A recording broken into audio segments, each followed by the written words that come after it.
Bismillahirrahmanirrahim. Assalamualaikum warahmatullahi wabarakatuh.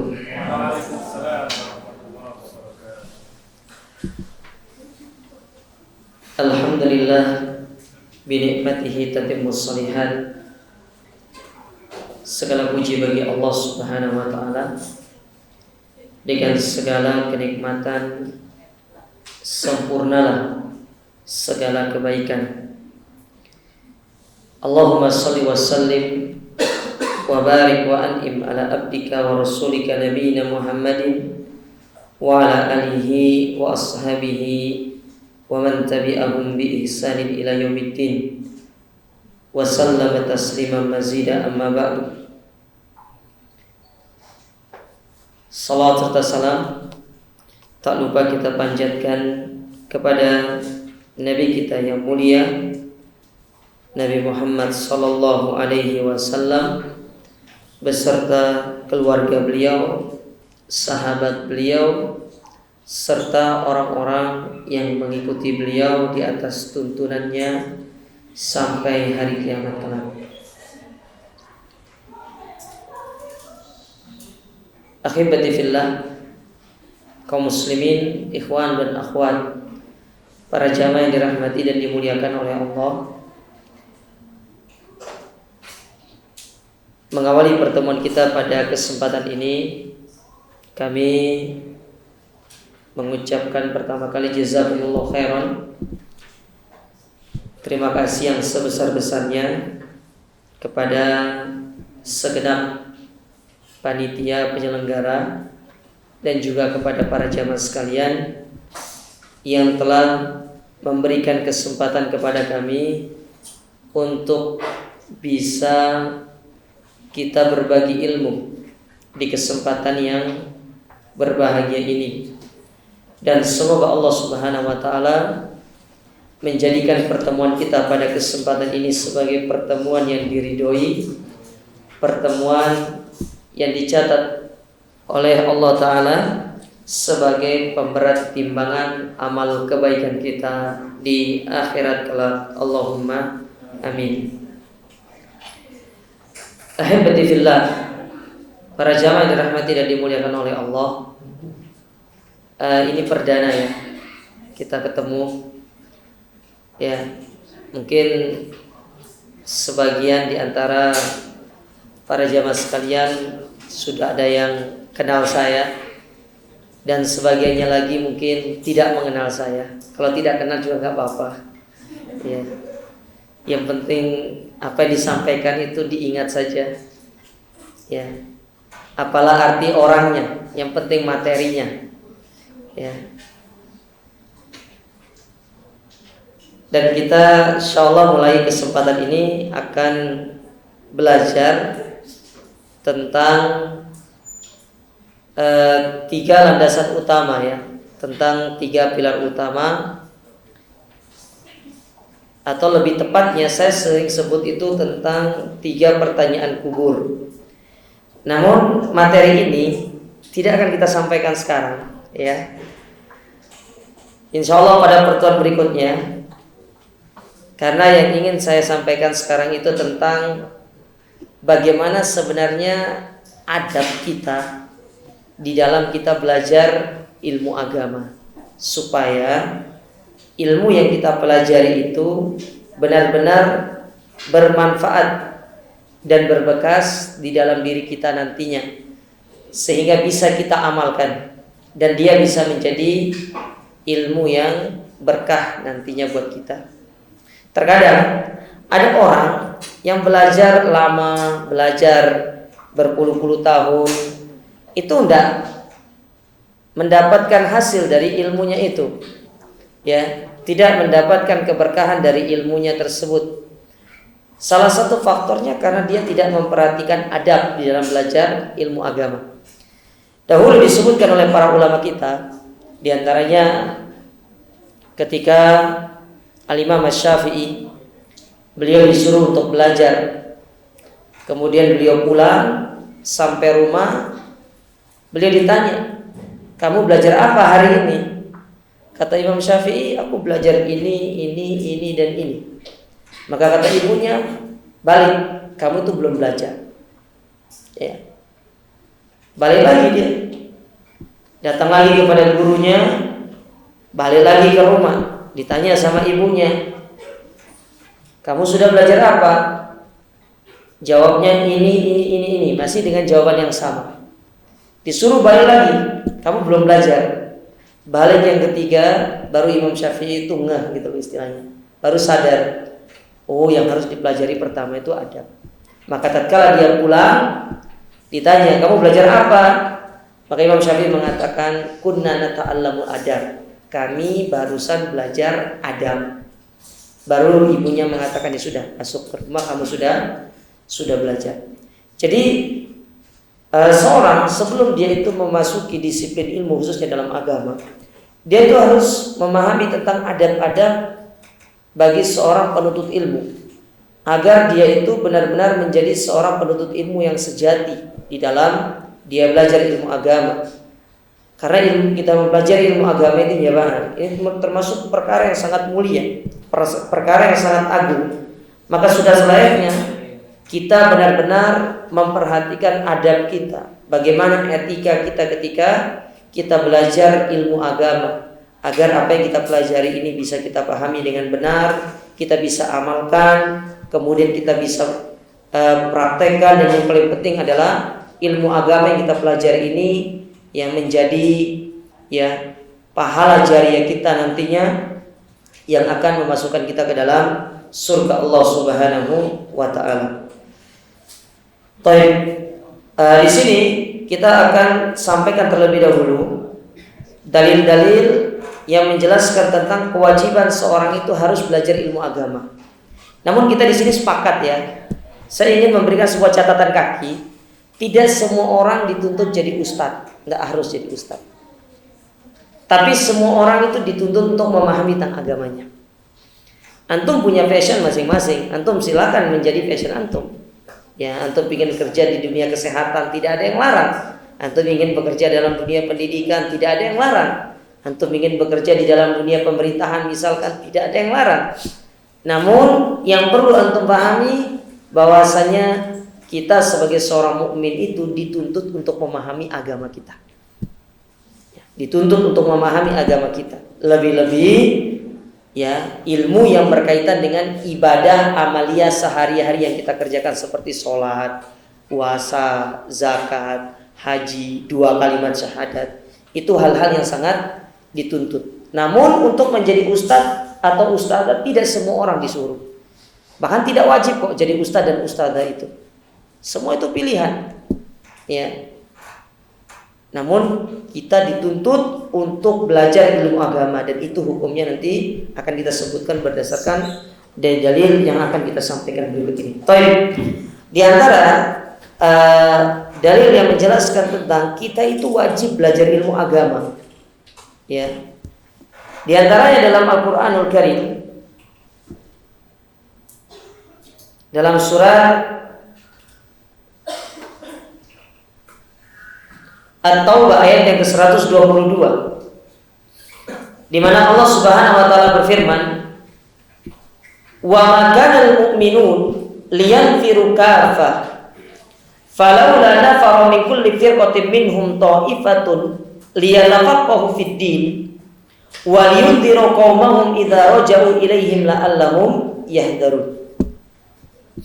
Yang artinya, tidak sepatutnya semua orang-orang yang beriman itu mereka pergi ke medan perang. Antum tahu medan perang? Ya, orang kalau mati di medan perang dia mati syahid. Ya, bahkan Allah janjikan bagi orang-orang yang mati syahid itu berupa surga Firdaus. Seperti yang Allah sebutkan dalam surat An-Nisa ayat yang ke-69. Di antara orang-orang yang akan mendapatkan surga Firdaus itu adalah orang-orang yang mati syahid, yang mati di medan perang.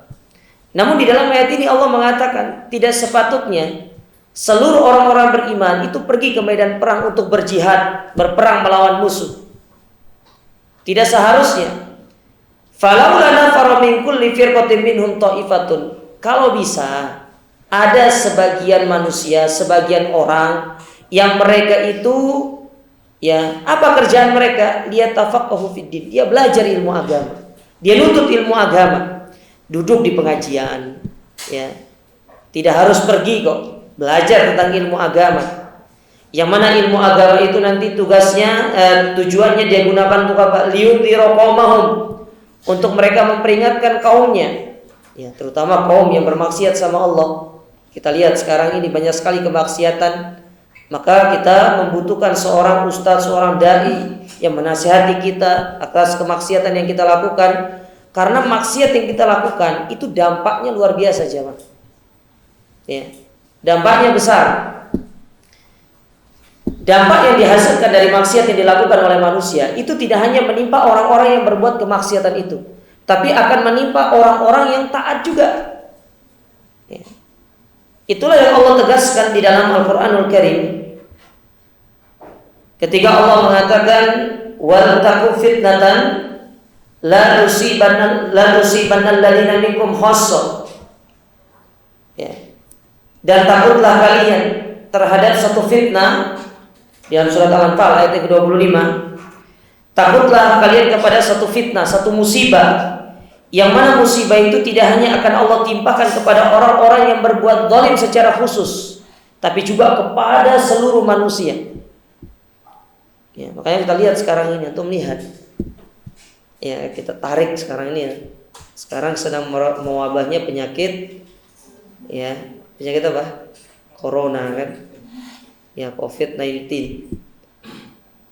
Padahal kita tahu asal muasal dari penyakit ini itu kota yang kecil, kota yang sangat kecil, ya. Tapi dari situ dia berkembang pesat bahkan sampai ke negara kita. Padahal yang melanggar aturan-aturan Allah dalam konteks itu adalah mereka-mereka orang-orang yang ada di sana. Akan tetapi dampak yang merasakan hal itu adalah semua negara. Sampai negara kita, sampai negara-negara yang lainnya itu merasakan dampaknya. Salah satu sebabnya apa? Karena maksiat, ya. Oleh karena itu, Allah terangkan di dalam ayat tadi supaya apa? Untuk memberikan nasihat kepada manusia supaya mereka tidak bermaksiat kepada Allah. Dan itu dibutuhkan seorang dai yang berilmu, seorang yang belajar ilmu agama. Ya, oke, sekarang banyak dai. Terus kita apa tugas kita, Ustaz? Dalam rangka untuk menasehati umat. Ya, kita belajar, kita ajarkan kepada anak-anak kita tentang apa yang dilarang oleh Allah dan apa yang diperintahkan oleh Allah Ta'ala. Itu diantara tujuan dari kita belajar ilmu agama itu. Ya, makanya liyudhiru qaumahum, supaya memberikan peringatan. Maka kata para ulama, ayat ini dijadikan sebagai dalil wajibnya seorang itu belajar ilmu agama. Wajibnya seorang itu mengetahui tentang agamanya. Paling tidak usah untuk menasihati umat secara umum. Ya, mulai dari dalam rumah tangga kita sendirilah. Kita ajarkan anak kita, kita peringatkan istri kita, ya. Kalau yang punya istri satu ya satu, kalau dua ya dua, gitu kan. Ya. Kita memperingatkan karib kerabat kita, kan seperti itu. Ya. Tidak harus duduk di atas mimbar nasihati orang. Ya, tidak harus seperti itu. Orang berdakwah itu, orang ngajar ilmu itu mulai dari dalam keluarga. Ya, kita bentengi diri kita dan keluarga kita dari kemaksiatan dengan ilmu agama tersebut. Kemudian dalil yang lain yaitu dalam hadis Nabi SAW, di mana Nabi SAW pernah bersabda di dalam hadis yang sahih yang diriwayatkan oleh Imam Ibnu Majah, Nabi menyebutkan thalabul ilmi faridatun ala kulli muslim. Menuntut ilmu agama itu hukumnya wajib bagi setiap kaum muslimin. Jadi belajar, ya, wajib hukumnya. Jadi sekali lagi saya berikan catatan, tidak wajib setiap orang itu harus jadi ustadz, tidak wajib. Jadi ustadzah tidak wajib. Cuma yang ditekankan oleh agama itu adalah Kita belajar tujuannya untuk kita pahami agama kita, kita perbaiki kualitas ibadah kita. Mungkin banyak di antara kita selama ini yang sholat masih sholatnya tuh salah, tidak sesuai dengan ilmunya. Masih banyak di antara kita yang hanya sekedar memahami mengucapkan 2 kalimat syahadat tapi belum memahami konsekuensi dari 2 kalimat syahadat. Masih banyak orang atau di antara kita yang melaksanakan ibadah puasa tapi tidak sesuai dengan tuntunannya Nabi. Masih banyak di antara kita yang melakukan ibadah-ibadah yang lainnya tidak sesuai dengan apa yang diajarkan oleh Nabi kita. Itu disebabkan karena kita kurang belajar. Maka di sini kita itu ya disuruh belajar, tujuannya hanya untuk diri kita saja, untuk kita pahami agama ini. Kalau bisa kita amalkan kepada yang lain itu lebih bagus. Dan tidak semua orang itu disuruh untuk menjadi ustadz. Itu yang perlu kita tanamkan pertama. Taib. Ini yang berkaitan dengan kewajiban seorang belajar ilmu agamanya. Bahwasanya hukumnya adalah wajib. Ya, tidak bisa diwakilkan, harus belajar sendiri. Berbeda dengan ilmu-ilmu dunia yang lainnya seperti kedokteran. Ilmu kedokteran itu hukumnya fardu kifayah. Ya, dia bisa wajib kalau tidak ada yang mempelajarinya dalam satu masyarakat, dia bisa menjadi wajib. Tapi kalau sudah ada, ya hukumnya fardu kifayah. Tapi sekali lagi, antum nggak dilarang kok untuk belajar ilmu kesehatan, itu enggak. Kalau itu passion antum silakan. Ya kalau passion antum dalam ya sebagai orang yang kerja di pemerintahan silakan. Tapi sekali lagi tetap harus belajar ilmu agama. Itu hukumnya wajib. Ya, hukumnya wajib. Terus apa manfaatnya Ustaz? Kita itu belajar ilmu agama. Apa yang akan kita dapatkan dari kita ini belajar ilmu agama? Taib, yang pertama, di antara manfaat kita ini sering belajar ilmu agama atau sering datang ke majelis ilmu. Ternyata belajar ilmu agama itu memudahkan jalan kita menuju surga. Kita kan pengen masuk surga tuh. Ya, semua orang pengen masuk surga. Saya yakin semua yang ada di sini sepakat pengen masuk surga. Nah, Allah itu memerintahkan kepada kita untuk kita itu mencari jalan-jalan yang bisa menghantarkan kita ke dalam surga tersebut. Amalan-amalan yang bisa menghantarkan kita ke dalam surga. Dan itu banyak. Ternyata di antara amalan-amalan yang banyak itu, salah satunya adalah kita belajar ilmu agama. Kita belajar ilmu agama, kita duduk di majelis ilmu, itu ternyata memudahkan kita untuk masuk ke dalam surga Allah Subhanahu wa taala. Sebagaimana yang Allah sebutkan di dalam hadis, sebagaimana Nabi SAW bersabda di dalam hadis yang dikeluarkan oleh Imam Muslim, Nabi SAW pernah menyebutkan man salaka tariqan yaltamisu fihi ilman sahalallahu lahu bihi tariqan ilal jannah. Barang siapa yang menempuh satu jalan, berjalan menuju majelis ilmu, ya kita keluar nih dari rumah atau kita keluar dari tempat kerja kita sekarang nih. Ya, saya yakin di sini tidak semuanya satu divisi, betul kan? Pasti bermacam-macam, pasti berbeda-beda divisinya. Ya, mungkin ada yang kantornya sebelah sana, ujung sana, tapi dia datang ke sini. Ngapain datang ke sini? Dia belajar ilmu agama. Dia dengar ada poster, dia lihat poster ada pengajian. Oh, ada pengajian nih, saya mau ikut pengajian, saya mau dengar apa yang disampaikan di dalam pengajian itu. Nah, jalan yang kita lalui dari sana ke sini, ya kita berjalan kaki, itu kata para ulama, yang pertama menghapuskan satu dosa. Satu langkah menghapuskan satu dosa. Yang kedua meninggikan satu derajat. Dan yang ketiga dicatat sebagai pahala. Satu langkah, bayangkan kalau berapa langkah datang ke sini, belum naik liftnya. Ustaz, apakah liftnya dihitung? Liftnya dihitung. Ya, lift turun naik itu dihitung para jamaah sekalian. Ya, antum misalkan para jamaah sekalian pergi belajar ilmu agama lah, ikut pengajian di mana? Di masjid misalkan, naik sepeda motor, kan enggak jalan kaki Ustaz, naik sepeda motor itu, ya bannya itu yang berputar itu yang dihitung. Semakin banyak ban rodanya yang berputar, semakin banyak pahalanya. Ya. Makanya kata para ulama, apakah sama orang yang pergi menuntut ilmu dengan naik sepeda motor dengan naik mobil? Tidak sama. Ya, tidak sama. Mana yang lebih banyak pahalanya? Lebih banyak pahalanya naik mobil. Ya. Karena dia menggunakan fasilitas yang lebih besar untuk dia belajar ilmu agama. Dia gunakan fasilitas yang lebih besar. Ya. Tidak sama. Maka dari itu, ya, ini kabar gembira sebenarnya bagi kita. Kita ini kan manusia yang banyak dosa tuh. Tidak ada manusia yang tidak berdosa itu. Nabi bersabda, kullu bani Adam khata'. Setiap anak Adam itu pasti berbuat salah. Antum, ya, jangan kira tidak ada manusia yang tidak berdosa. Semua manusia berdosa. Semua kita ada di sini berdosa. Mau antum, mau saya berdosa semua.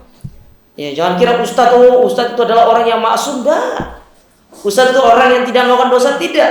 Hanya satu orang yang tidak melakukan dosa, yaitu Nabi alaihi salatu wassalam. Hanya Nabi yang tidak melakukan dosa. Adapun kita dosa banyak. Ya. Dosa yang kita lakukan banyak, dosa kepada orang tua, dosa kepada istri, dosa kepada suami, dosa kepada ya teman kita, dosa kepada pimpinan kita, dosa kepada kerabat kita yang lainnya. Banyak dosa-dosa kita. Nah, bagaimana cara kita menghapuskan dosa-dosa kita ini? Salah satunya dengan menuntut ilmu agama. Itu datang ya dari tempat kerja kita, dari ruangan kita datang ke sini. Kita ingat betapa keutamaan yang Nabi SAW janjikan bagi orang yang datang ke majelis ilmu ini, dihapuskan dosa-dosanya, ya, ditinggikan derajatnya, sehingga ini bisa menjadi motivasi kita untuk terus semangat di dalam belajar ilmu agama. Nah, ternyata selain bisa memberikan 3 hal itu tadi, menghapuskan dosa, meninggikan derajat, kemudian sebagai penambah pahala, ternyata jalan yang kita lalui untuk datang ke pengajian, ke majelis ilmu itu digunakan oleh Allah Ta'ala sebagai jalan untuk kita itu masuk ke dalam surga. Sebagai jalan kita untuk dimudahkan masuk ke dalam surga. Makanya para ulama terdahulu, ya, contoh misalkan Imam Bukhari. Imam Bukhari itu dia orang Baghdad. Dia belajar di zaman dulu, dia tidak pakai sepeda motor, dia tidak pakai mobil, ya, dia tidak pakai kendaraan seperti onta atau dia tidak pakai kuda, dia murni jalan kaki.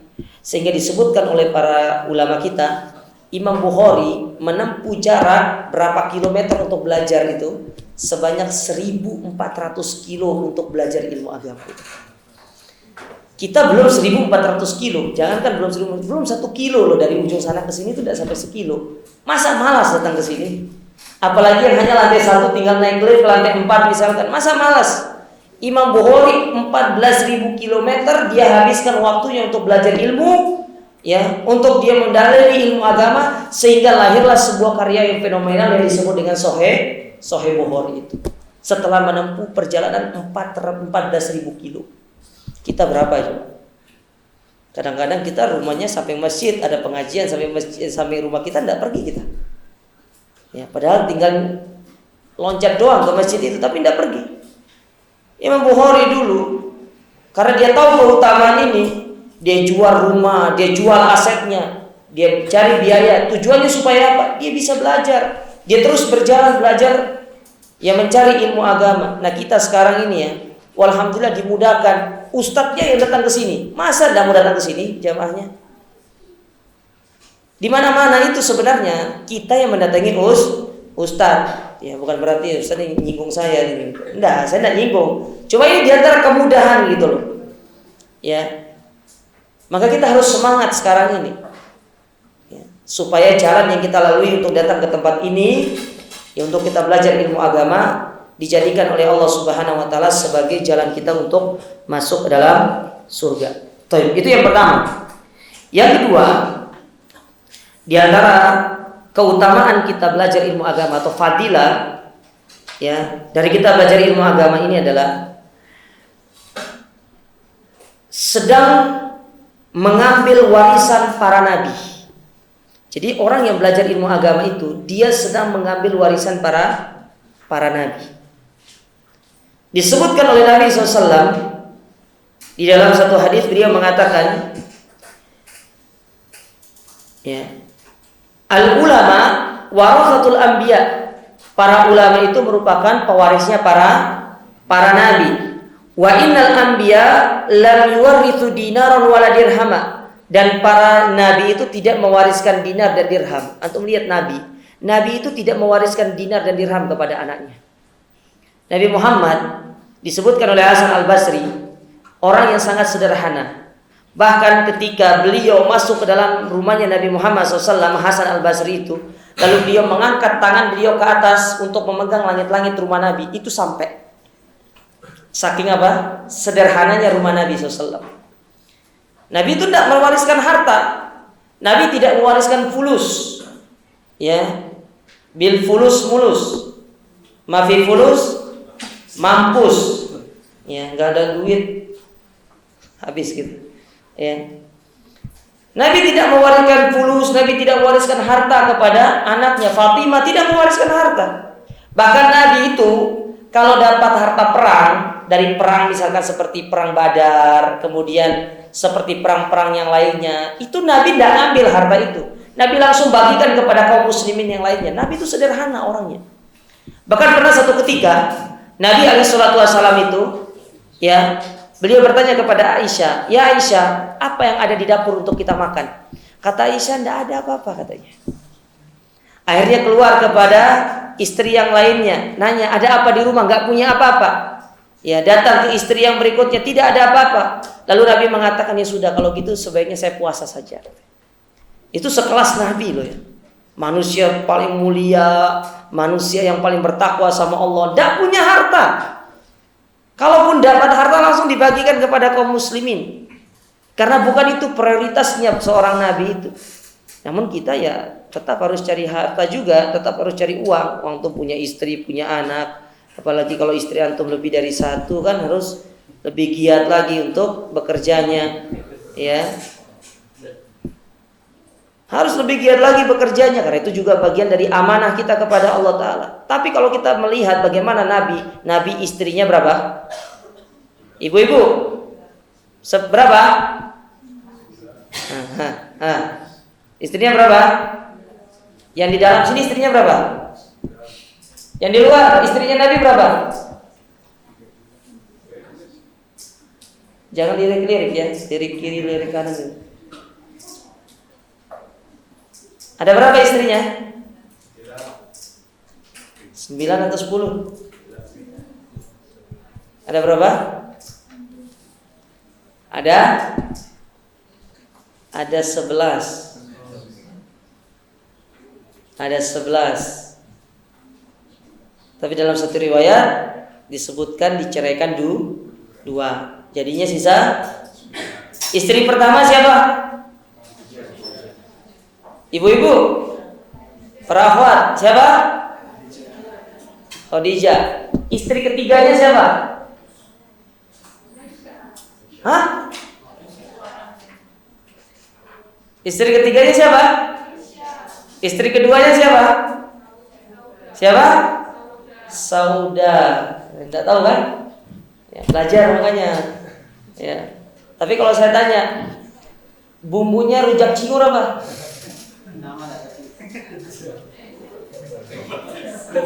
Berapa harganya tahu?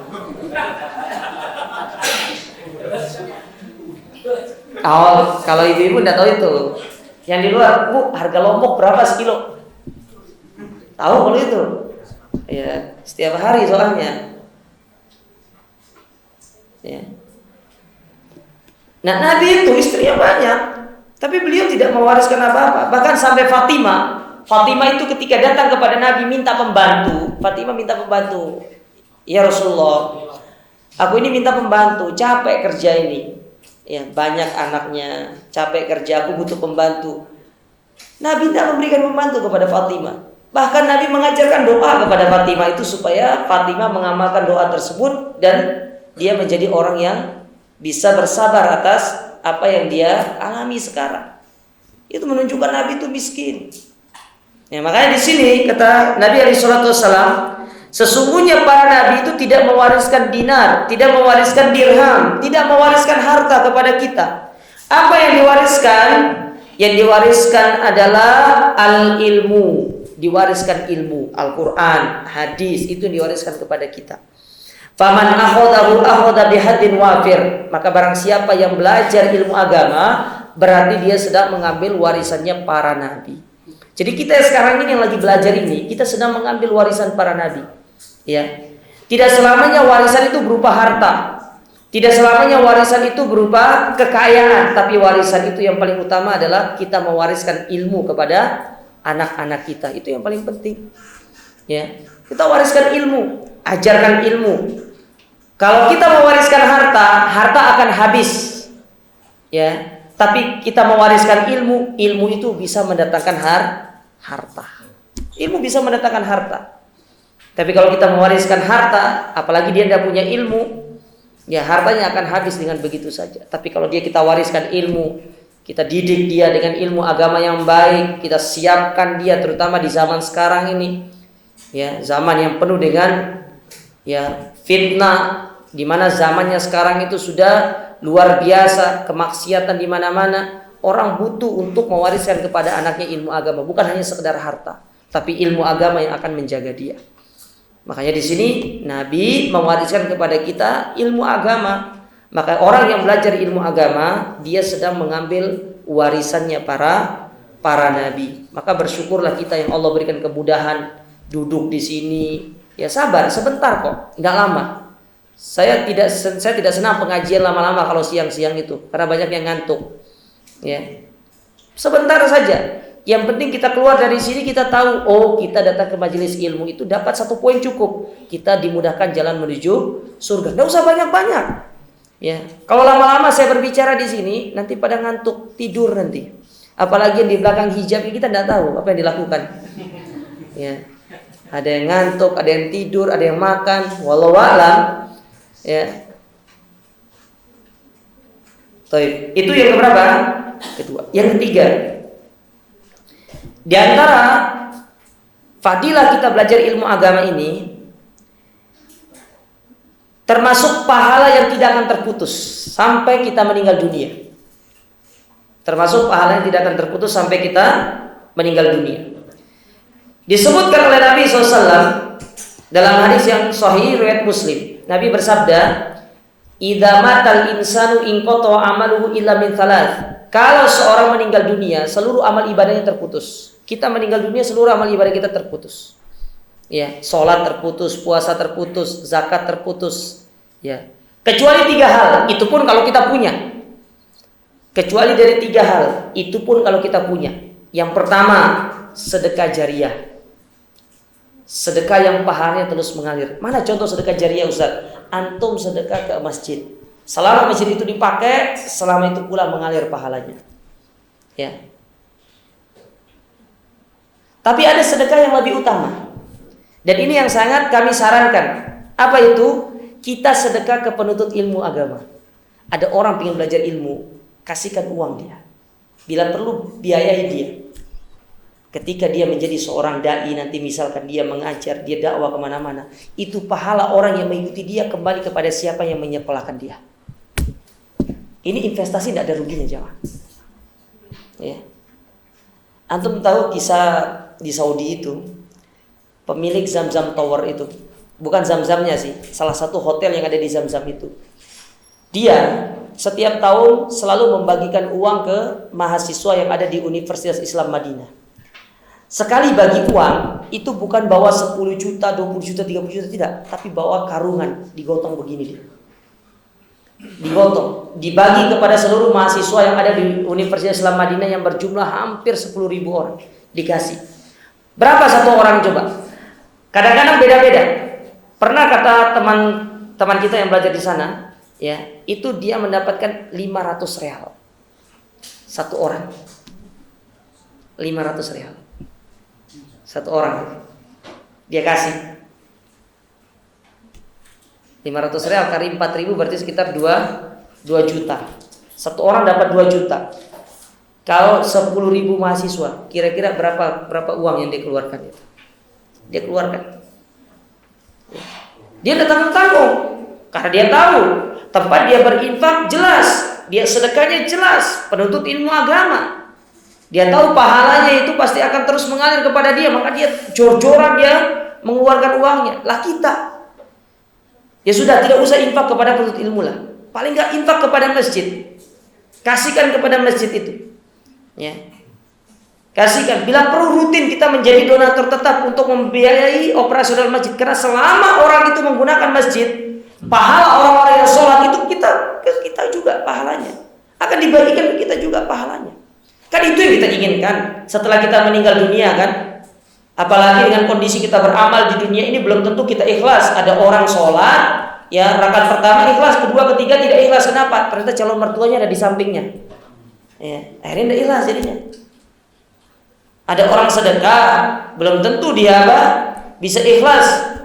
Karena setan tidak akan menggoda hari itu, tapi setannya nanti seminggu kemudian baru digoda. Kamu kemarin infak, ceritalah sama orang itu nggak apa-apa kok. Dikit aja ceritanya.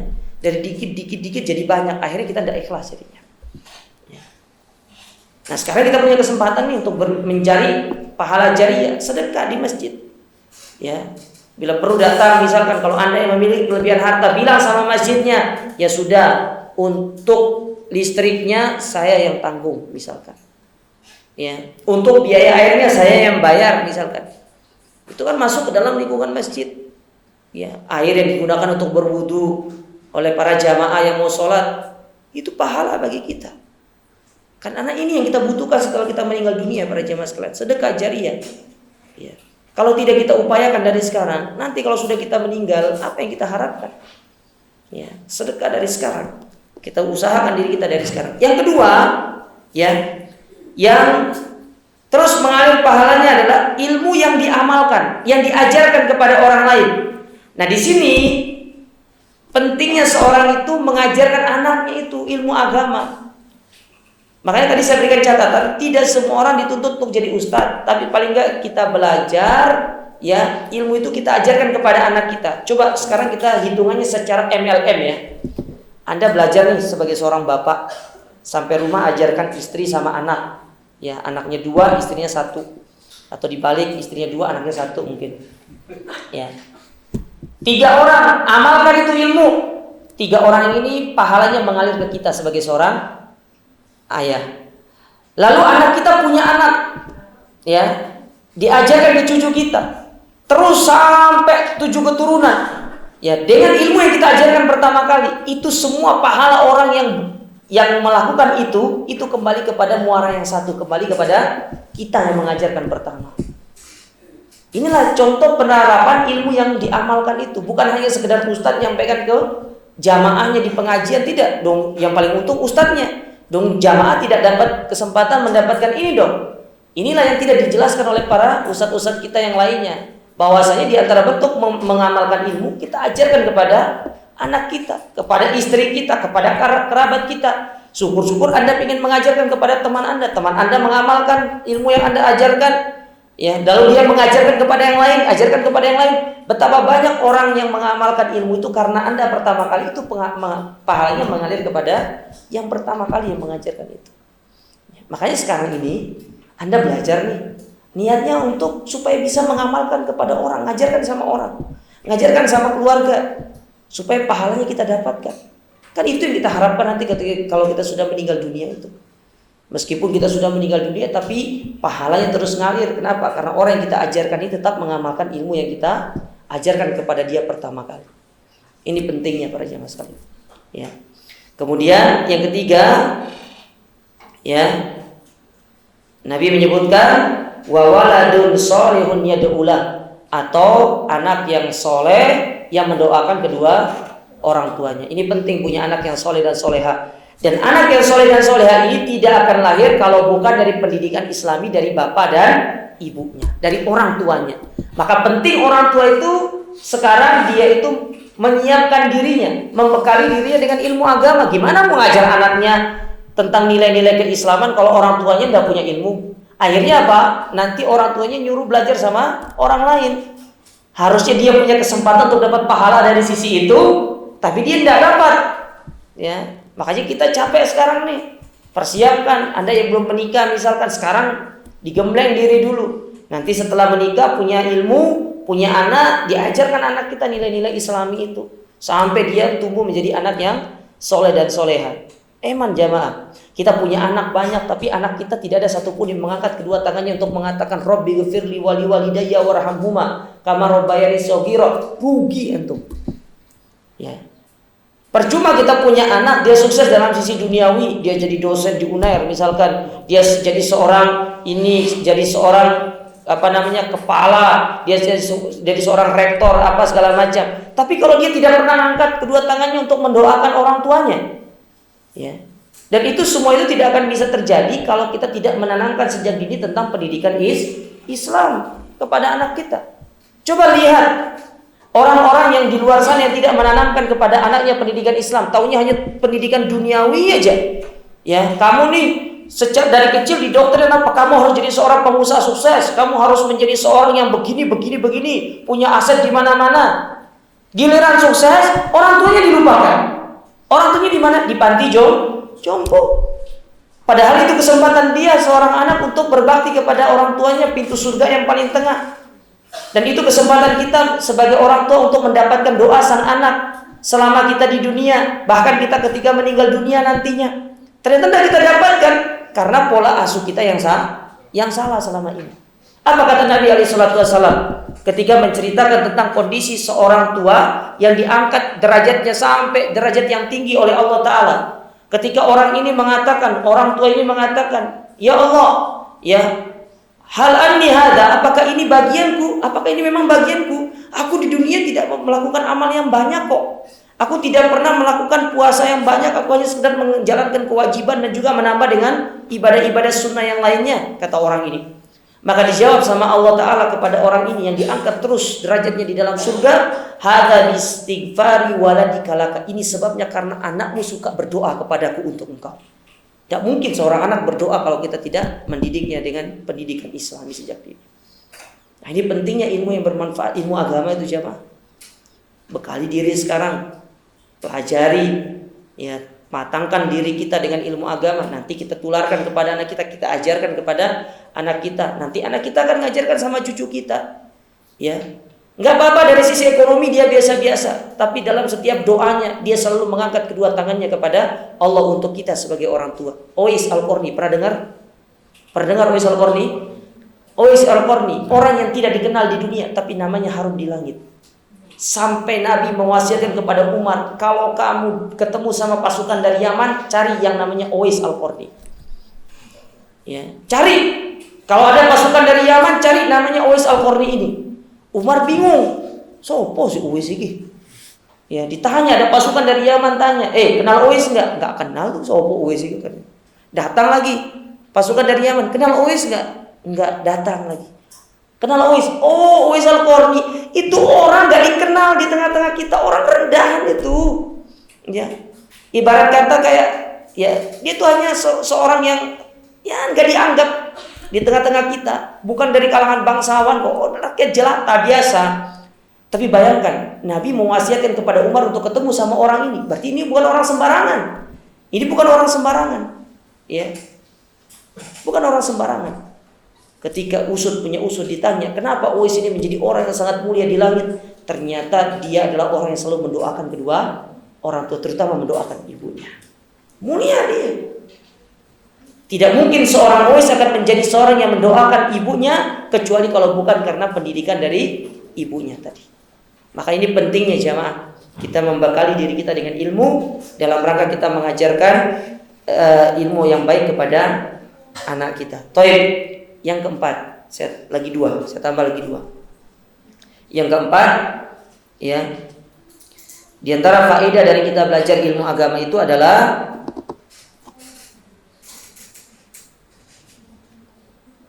Allah sedang menghendaki kebaikan kepada kita. Ya, orang yang mau belajar ilmu agama berarti orang itu sedang dikehendaki kebaikan oleh Allah Ta'ala terhadap dirinya. Ingat, kebaikan itu tidak hanya sekedar berupa materi, tapi kebaikan dari Allah itu seorang berubah menjadi baik, dari buruk menjadi baik, itu termasuk kebaikan. Ya, yang dahulunya kita itu lalai dalam masalah ibadah, setelah kita belajar, dimudahkan untuk belajar, akhirnya kita sadar, kita memperhatikan ibadah kita, itu termasuk salah satu bentuk kebaikan yang Allah kehendaki kepada kita. Ya, maka dari itu bersyukur orang yang dimudahkan sama Allah untuk datang ke pengajian, ke majelis ilmu. Berarti Allah sudah menghendaki kebaikan kepada kita. Karena tatkala Allah sudah menghendaki kebaikan dalam urusan akhirat kita, Allah mudahkan kita untuk melakukan urusan dunia kita. Allah kehendaki kebaikan dalam urusan dunia kita. Ya, sebaliknya, ketika urusan dunia kita ini kok kayaknya susah gitu, ngurus sesuatu susah, kita kerja ini kok kayak ya tidak nyaman, tidak enak, itu bisa jadi karena kita tidak dikehendaki urusan akhirat kita sama Allah. Jadi kalau pingin urusannya baik dua-duanya, belajar ilmu agama. Karena dengan belajar ilmu agama, urusan akhirat diperbaiki, urusan dunia pun diperbaiki sama Allah Subhanahu wa Ta'ala. Yang terakhir, ya biar tidak usah panjang-panjang, karena banyak yang ngantuk. Ya, saya juga ngantuk sebenarnya. Nah, ya. Yang terakhir, bahwasanya orang yang belajar ilmu agama, Allah akan angkat derajatnya. Ya, Allah akan angkat derajatnya di dunia dan di akhirat. Seperti yang Allah firmankan dalam surat Al-Mujadilah ayat yang ke-11. Allah berfirman, "Yarfa'illahu alladziina aamanu minkum walladziina utul ilma darajat." Sesungguhnya Allah akan meninggikan derajat orang-orang yang beriman beberapa derajat, dan Allah akan mengangkat orang-orang yang berilmu lebih tinggi derajatnya daripada orang yang hanya sekedar beriman. Antum lihat, tidak usah kita berbicara dalam masalah konteks ini ya. Di tengah-tengah kita, apakah sama seorang profesor dengan seorang S1? Tentu tidak sama, karena tingkatan ilmu yang berbeda. Kalau dalam urusan duniawi saja seperti itu, apalagi dalam urusan akhirat. Antum lihat, ya, antum lihat coba para ulama kita, para kiai. Coba lihat kiai itu, kalau ketemu sama profesor, sama kiai, mana yang lebih kita hormati? Pasti sama kiainya. Jarang sama profesor kita cium tangan. Tapi coba sama kiai, cium tangannya luar biasa itu. Ya. Karena memang Allah muliakan orang-orang belajar ilmu agama itu. Ya. Allah muliakan. Makanya di sini kalau ingin mendapatkan kemuliaan yang hakiki itu, caranya adalah dengan kita terus belajar ilmu agama. Ya. Kita terus datang ke majelis ilmu. Ingat jamaah, kita ini diberikan sama Allah Ta'ala waktu selama 1 minggu itu 168 jam per minggu. Masa 168 jam itu 1 jam aja tidak ada waktu untuk belajar ilmu agama itu. Ya, sesibuk apa sih kita ini 168 jam kok bisa habis sehari gitu. Bisa habis semuanya itu tanpa kita manfaatkan 1 jam aja untuk belajar ilmu agama.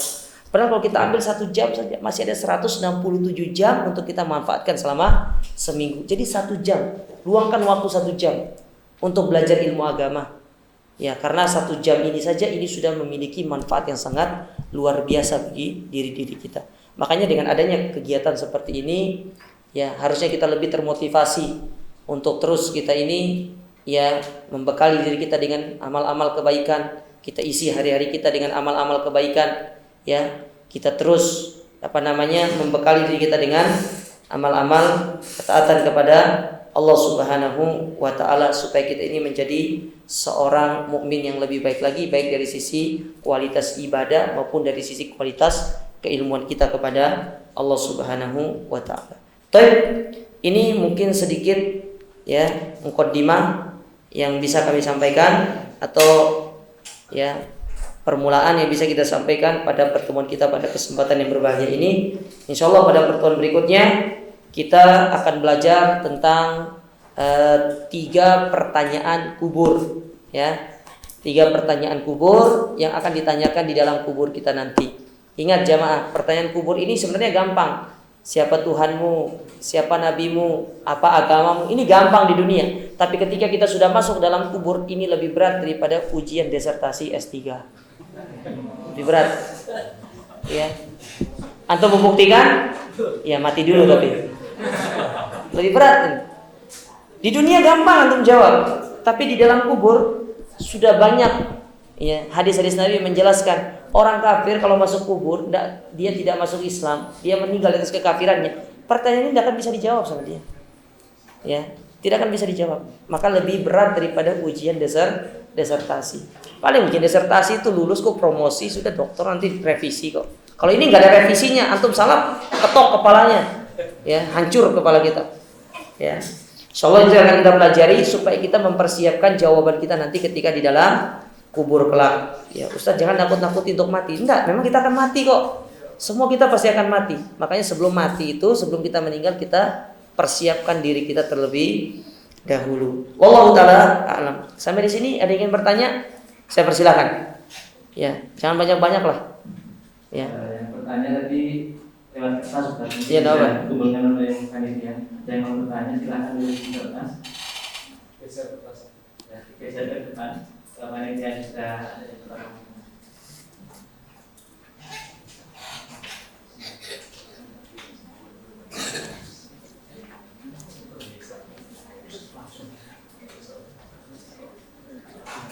Ya. Waalaikumsalam. Salah satu tadi yang tidak terputus adalah ilmu yang diajarkan. Ya. Itu hanya ilmu agama saja, Ustaz. Apakah ilmu dunia yang kita kan ini rata-rata mayoritas dosen pengajar. Kalau ilmu kita yang kita ajarkan bermanfaat dan menjadi kebaikan bagi kita itu apa juga termasuk di kriteria ini yang hadis kayak itu yang akan bermanfaat jadinya sampai kita meninggal. Iya. Ya, pertanyaan ini saya pertanyakan ke salah seorang masyayikh kita, Syekh Sulaiman Ar-Ruhaili. Apakah hadis ini hanya konteksnya ilmu agama atau berlaku untuk semua disiplin ilmu? Kata beliau, ya beliau menukilkan kepada pendapat para ulama hanya berlaku untuk ilmu agama saja. Adapun ilmu dunia itu hanya manfaatnya, pahalanya sebatas di dunia saja. Kalau sudah meninggal, dia tidak dapat pahala jariah itu tidak dapat. Tapi hanya sebatas di dunia saja. Misalkan kita seorang dosen di Fakultas Kedokteran, kita ajarkan mereka ya dengan niat kita ini untuk beribadah sama Allah, kan ngajar itu ibadah. Kita ajarkan mereka supaya nanti mereka menjadi dokter yang baik segala macam. Di dunia kita diberikan pahala, tapi kalau sudah kita meninggal, maka ilmu kita diajarkan pahalanya sudah stop. Hanya sampai di dunia saja. Ini yang disampaikan oleh Syekh Sulaiman Ar-Ruhaili. Bukan berarti rugi dong saya Ustaz ngajar. Enggak rugi. Tetap ajarkan terus. Ya, karena siapa tahu dengan kita ngajar ilmu-ilmu yang seperti itu juga pahalanya semakin tambah banyak, gitu kan? Dibarengi dengan apa? Kita juga sisipkan kepada mahasiswa kita ilmu-ilmu agama. Ya, supaya ada supaya balance gitu. Dunianya dapat, agamanya juga mereka dapat. Ini jawaban dari Syekh Sulaiman Ar-Ruhaili berkaitan dengan masalah ini. Wallahu taala a'lam. Ya. Ada lagi?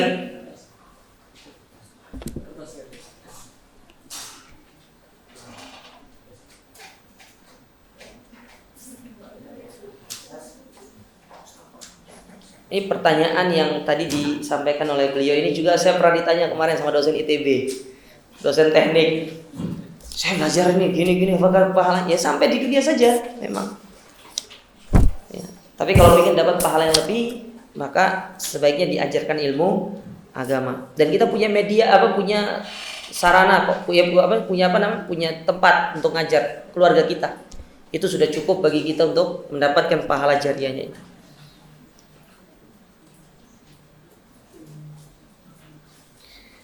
Ustaz tadi sempat menyebutkan bahwa Rasulullah itu miskin. Mohon maaf saya tidak setuju terkait hal ini. Ya memang Nabi miskin memang. Rasul itu miskin. Mau gimana lagi? Beliau itu punya piring cuma satu, punya gelas cuma satu. Ya, beliau itu tidak memiliki apa-apa. Miskin harta beliau, tapi dari sisi ilmu beliau luar biasa. Ya, memang para nabi itu jarang yang kaya. Yang kaya itu hanya segelintir nabi saja, seperti Nabi Sulaiman. Nabi Sulaiman kaya, tapi Nabi Muhammad tidak kaya. Saking miskinnya Nabi SAW, pernah satu ketika beliau itu saking karena tidak ada makanannya, ya sampai kurma itu dibagi dua sama Aisyah radhiyallahu taala anha. Miskin Nabi itu, ya. Beliau tidak memiliki apa-apa. Ya, sederhana hidupnya. Ya. Beliau tidak, bahkan Aisyah minta pembantu saja Nabi tidak bisa memberikan pembantu. Memang kondisinya seperti ini. Berbeda dengan para sahabat. Para sahabat itu memang banyak yang kaya karena mereka bekerja.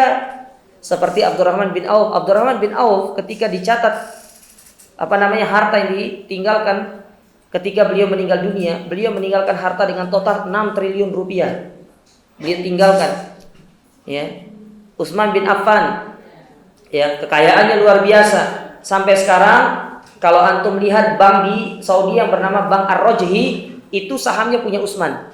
Dan Utsman ya, dan keluarga Utsman itu sudah menginfakkan atau sudah menghibahkan supaya uang itu atau itu hasil dari bank itu digunakan untuk kemaslahatan kaum muslimin. Utsman punya Utsman punya kebun kurma juga dihibahkan untuk kepentingan kaum muslimin. Jadi Nabi itu memang miskin, jemaah. Abu Thalib miskin. Keluarga Abu Thalib itu miskin.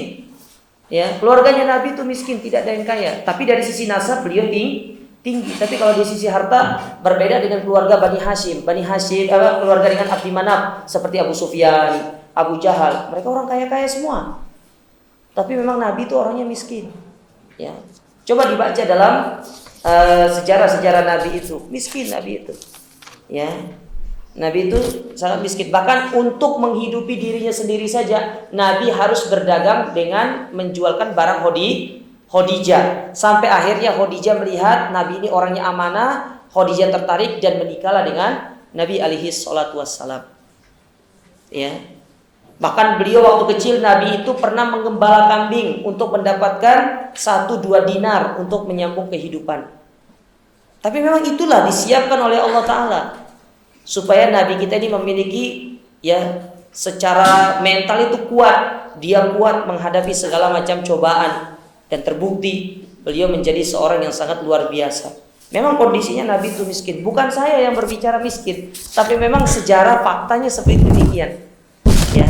Bahkan disebutkan oleh Hasan Al-Basri, ketika beliau meninggal, Nabi itu hanya menyisakan 1 gelas dan 1 piring yang tersisa. Ya, itu dari hartanya Nabi alaihi salatu wasallam, dan itu masih ada di dalam kuburannya Nabi sampai sekarang. Itu masih ada di dalam rumahnya Aisyah yang ada di Masjid Nabawi, dan itu tidak dikeluarkan oleh pemerintah Saudi. Masih ada. Ya, Nabi bukan orang kaya. Nabi kita bukan orang yang memiliki harta yang banyak, tapi beliau adalah orang yang sangat dermawan. Beliau punya uang dikasihkan langsung kepada kaum muslimin. Mana contohnya dikasihkan langsung kepada kaum muslimin? Abdullah bin Salam al-Yahudi itu bisa masuk Islam. Salah satu sebabnya karena apa? Karena dikasih 100 ekor onta sama Nabi. 1 onta itu harganya 15 juta. Kalau kali 100 berapa? 1,5 M dikasih kepada Abdullah bin Salam supaya dia mau masuk ke dalam agama Islam. Yang membebaskan budak siapa yang paling banyak? Para sahabat. Bilal, siapa yang tebus? Abu Bakar. Ya. Yang lainnya siapa yang tebus? Abu Bakar, Umar, Abu Bakar, Utsman yang tebus. Harta mereka. Nabi tidak. Nabi miskin orangnya. Bukan saya yang berbicara. Tapi memang ya yang menyampaikan itu adalah para ahli sejarah. Ya, ahli sejarah.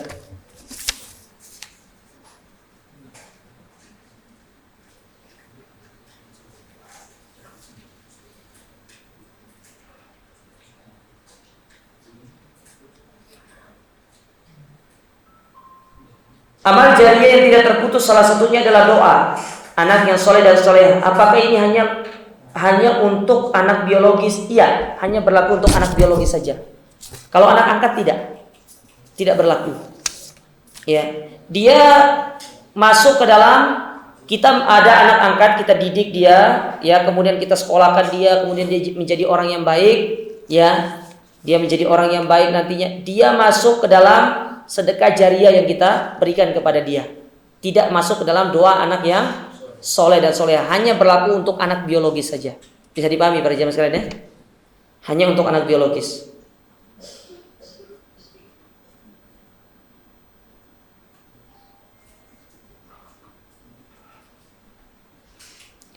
Apakah kewajiban menuntut ilmu itu ada batasan? Batasan apa nih? Batasan waktu. Misalkan 1 minggu belajar ilmu agama 1 kali, atau 2 kali, apa harus seperti itu? Kalau masalah waktu itu kita dituntut semampunya, tapi paling tidak selama seminggu itu ada. Sekali seminggu, ya. 2 kali seminggu terserah. Yang penting dalam seminggu itu ada. Jangan sampai tidak ada. Jangan hanya pas ada pengajian tabligh akbar baru datang ke pengajian. Ya, tabligh akbar itu ibaratkan seperti apa ya istilahnya ya? Kayak makanan penunjang, makanan pokok itu datang setiap pekan. Ya, tentukan pengajiannya, misalkan saya mau ngaji setiap hari Senin, misalkan ngajinya setiap hari Senin. Selasa, Rabu, Kamis, Jumat, Sabtu sampai Ahad, ya enggak apa-apa digunakan untuk yang lainnya, tapi Senin itu digunakan untuk ngaji. Ya, digunakan untuk belajar ilmu agama. Jadi kita itu harus menentukan waktu yang khusus untuk kita belajar ilmu agama, dan itu yang sangat ditekankan dalam kita belajar. Jangan sampai kita itu hanya belajar sekali sebulan atau sekali setengah tahun, baru pas ada pengajian akbar saja baru datang ke pengajian. Ini salah. Ya, setiap pekan itu yang sangat dituntut. Kalau kita lihat di praktek di Saudi, misalkan di Masjid Nabawi, itu pengajian itu setiap hari mereka itu. Syekh Abdul Razak saja, beliau kalau ngajar setiap subuh dari Senin sampai dari Ahad sampai Kamis, Jumatnya dari Sabtu sampai Kamis, Jumatnya enggak karena libur.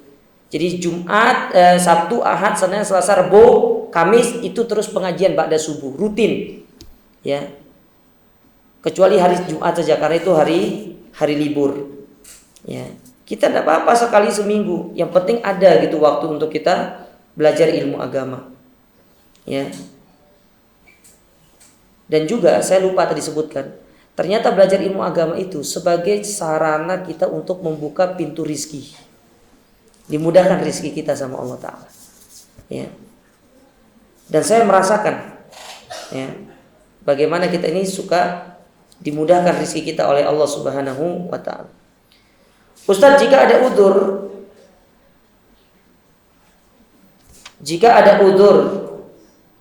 yang bekerja ketika ada kajian, kami mendengarkan via rekaman atau medsos, apakah tetap dihitung seperti hadir di taman-taman surga? Enggak, karena hadisnya itu disebutkan oleh para ulama harus duduk di taman surga itu baru dapat keutamaannya. Kalau hanya sekedar dengar dari medsos, itu hanya dapat pahala ilmunya saja, tapi tidak dapat keutamaan hadir di majelis ilmu. Ya, yang dapat itu hanya orang yang mau capek untuk datang ke majelis ilmu. Ya. Jangan sampai dengan dimudahkannya sarana komunikasi kita ini atau sarana informasi ini, kita semakin bermalas-malasan, justru harus semakin semangat. Adapun medsos itu kalau memang benar-benar kita tidak bisa hadir, misalkan jas hujannya hilang misalkan. Ya. Kok bisa hilang gitu kan? Jas hujan bisa hilang gitu kan, aneh. Atau mungkin ban sepeda motornya pecah, misalkan seperti itu, tidak bisa hadir. Ya akhirnya pakai besok. Tapi sekarang banyak Gojek kok ya, nggak apa-apa ya. Atau mau ikut Imam Bukhari jalan kaki dari Kenjeran ke mana gitu kan? Ya, sampai sana ternyata sudah selesai kajiannya. Jadi yang dapat keutamaan itu yang hadir saja di majelis ilmu. Bagaimana hukumnya mempelajari ilmu dunia sehingga membuat kita lalai untuk mempelajari ilmu agama? Tidak boleh. Boleh belajar ilmu dunia dengan syarat jangan sampai lalai belajar ilmu agama. Saya tekankan tadi, silakan Anda mengejar fashion Anda, tidak ada yang larang, tapi jangan lupakan ilmu agama. Anda silakan mau jadi apa terserah. Ya. Anda ingin menjadi seorang dokter, seorang perawat, menjadi seorang bidan, menjadi seorang apa, terserah. Yang penting jangan lupakan kewajiban Anda belajar ilmu agama. Karena itu hukumnya wajib. Apa kesolehan anak bisa menghapuskan dosa-dosa besar orang tua? Ini hanya bisa dihapuskan dengan tobat. Tobat, orang tua itu harus tobat sendiri. Ya. Ustaz, gimana kalau orang tuanya sudah meninggal? Ya, cukup dengan dia itu, anaknya itu dia berusaha beramal untuk orang tuanya. Anaknya yang beramal untuk orang tuanya. Dan selalu mintakan ampun untuk kedua orang tua kita yang melakukan dosa besar. Karena dosa besar tidak bisa dihapuskan kecuali dengan tobat kepada Allah Ta'ala. Tinggalkan dosa-dosa besar tersebut serta sarana-sarana yang bisa menghantarkan kita untuk terjatuh dalam dosa-dosa besar tersebut. Karena ingat, dosa besar ini berbahaya jamaah sekalian. Ya, dosa besar ini berbahaya, ancamannya berupa neraka jahanam. Meskipun tidak kekal, tapi kan lumayan. Masuk neraka jahanam itu tidak enak loh. Antum kalau ingin coba masuk neraka, nanti di rumah nyalakan kompornya, pegang api dulu. Kalau bisa pegang selama 1 jam, 2 jam, kuat, nggak apa-apa lah. Mau coba masuk neraka juga nggak apa-apa lah. Tapi saya yakin tidak, karena bahaya. Karena kata Nabi SAW, api dunia itu 1/70-nya api di akhirat. 1/70-nya api di akhirat. Ya, 1/70 loh itu ya. Ya, sudah panas. Bagaimana yang 70/70? 1/70 itu. Bayangkan ketika Abraha ingin menghancurkan Ka'bah, itu diambil batu-batu kerikil kecil dari neraka jahanam, dibawakan oleh burung-burung itu, dilemparkan. Ketika mengenai badan-badan mereka, ya, itu bukan hanya sekedar mengelupas, tapi langsung masuk ke dalam tulang dan menghancurkan tulang-tulang mereka. Makanya kata Allah Ta'ala dalam surat Al-Fil itu ka'asfim ma'kul, seperti daun yang dimakan oleh ulat. Ada nggak tersisa rantingnya, batangnya itu tidak ada. Semua dimakan sama ulat tersebut. Makanya bolong itu, langsung masuk. Bahkan disebutkan dalam satu riwayat bahwasanya ketika batu itu masuk, keluar lewat bawah itu, terurai badan-badan mereka. Ya, makanya jangan coba-coba untuk masuk ya neraka jahanam. Dan ini kita harus tobat sama Allah Subhanahu wa ta'ala. Ada lagi? Tambah lagi.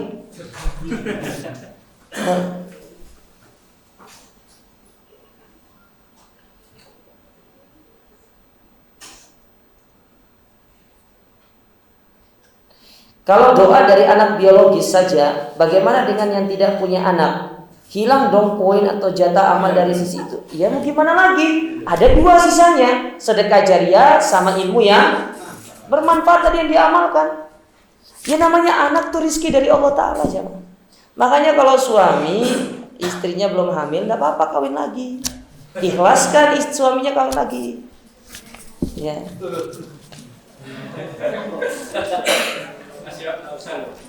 Anakku ada yang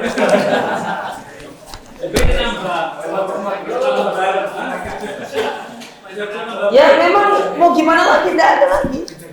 Sudah tidak bisa. Kalau tidak ada anak, ya tidak ada dapat anak, tidak dapat doa anak yang soleh mendoakan kedua orang tuanya. Tapi masih ada dua tadi, sedekah jariah dengan ilmu yang diajarkan. Tidak usah khawatir.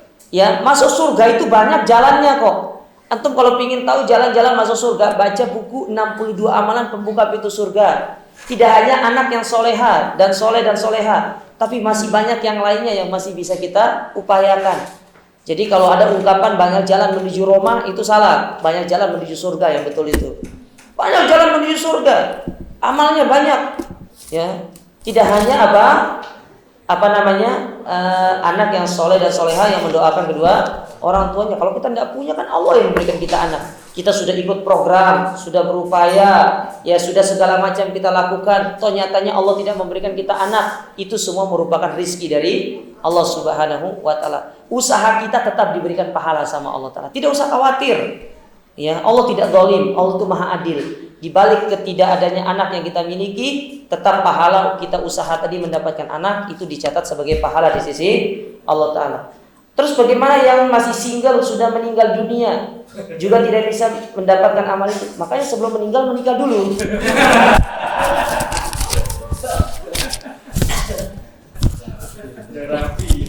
Makanya segera Masih banyak yang belum menikah kan? Saya belum menikah sini.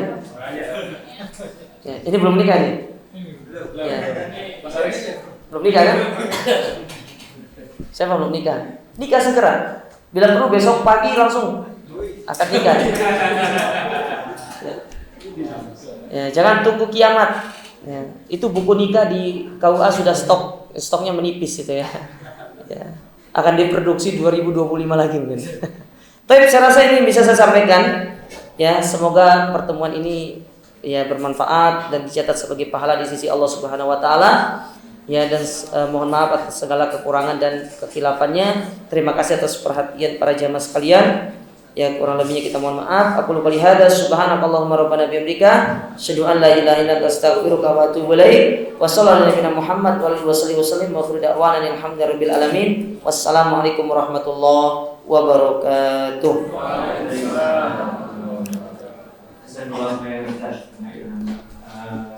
Untuk kajian pada sore hari ini telah selesai. Untuk kajian berikutnya adalah di Kamis ke-4. Dan untuk kajian berikutnya kita akan lebih menarik. Insya Allah kita akan ada door prize dari siswa. Nanti insya Allah ini kebetulan luber ya. Jadi kita kondisikan kajian berikutnya di hall lantai 8 yang lebih besar kamarnya. Dan kita pada sore hari cukup surprise karena kajiannya membludak. Maka dari itu kami dari panitia mohon maaf apabila fasilitas yang kita berikan kurang berkenan. Tentunya ini tidak menjadi halangan atau mengurangi niat dari kita untuk tetap mendatangi majelis ilmu. Sekian, terima kasih atas kehadirannya. Assalamualaikum warahmatullahi wabarakatuh. Waalaikumsalam.